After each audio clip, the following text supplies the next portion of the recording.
Hello and welcome to Talkin really. Today is a story about a wheelchair and a buggy, and when is a wheelchair a buggy, or when is a buggy a wheelchair, when it's a wuggy.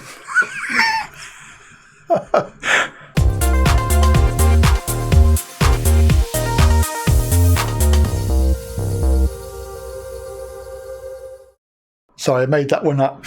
Yes, this is a story about a first bus. Again, first bus. They're in the news yet again.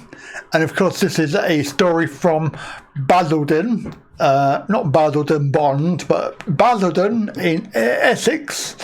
This is Charlotte Lara, who tried to take her daughter, who is disabled, in a buggy wheelchair. It looks like a buggy, but it's a wheelchair, onto a bus to go to town.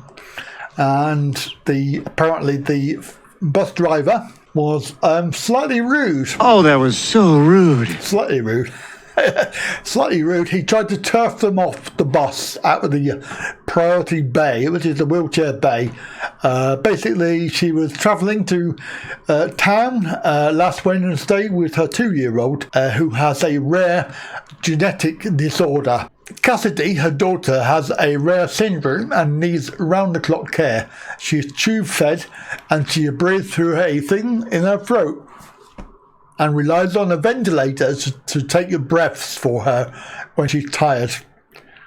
The mum said that she and Cassidy boarded the first bus with a buggy-style wheelchair, which carries a ventilator, spare tubing and dilators and a suction machine. 3 stops into the journey, Charlotte claims that the driver got out of his cab, turned to her and demanded that she move, saying there's a wheelchair that needs to come on.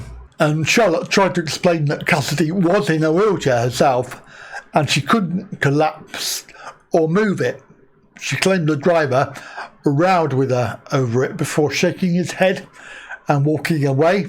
Full-time mum and carer Charlotte alleges that he made comments about her to other passengers getting on, refused to lower the bus when she got off, and made jibes to passengers on her return journey. First Essex apologised for any embarrassment and inconvenience caused and said that it would investigate.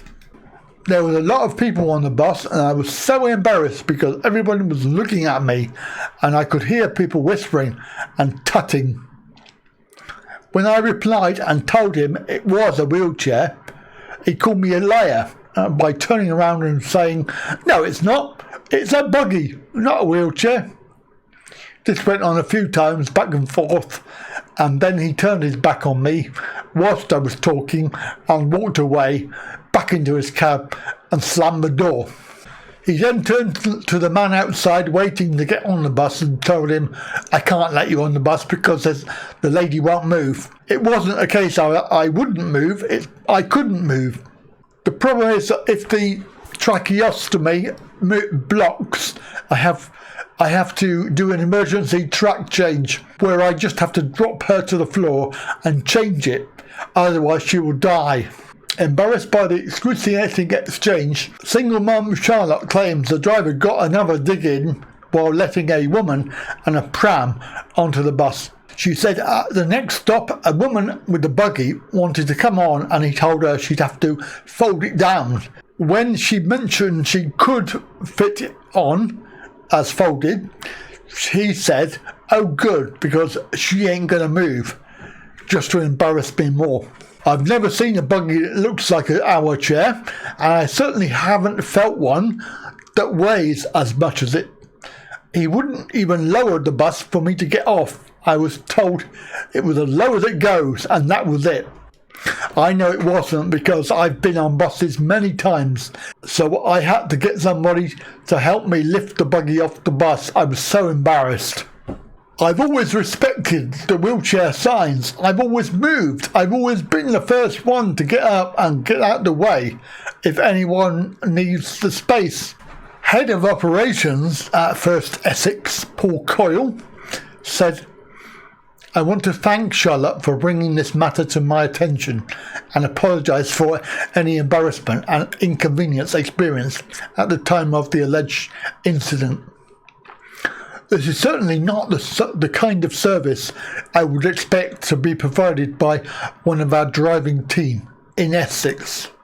I will be undertaking an investigation into the circumstances raised and will correspond with Charlotte when the process is concluded. So I don't think he'll get sacked, but he might. Anyway, have a good day. That's it for today. And of course, we are still in November.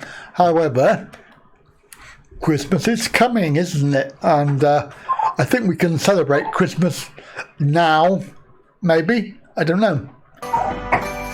But yeah, we got nothing else to do, have we? So we may as well. Jingle bells, jingle all the way. Oh, what fun it is to not have a Tory government. Oh my goodness me. I lost it. Have a good day. Bye for now.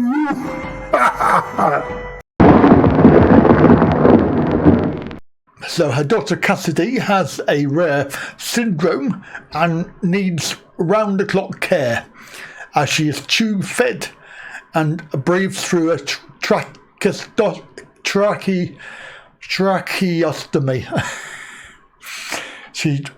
I'll do that again, shall I? She breathes through a tracheostomy. Shall we do that again? One more time? Or should I just give up? No, I'll do it one more time. So I can't do it.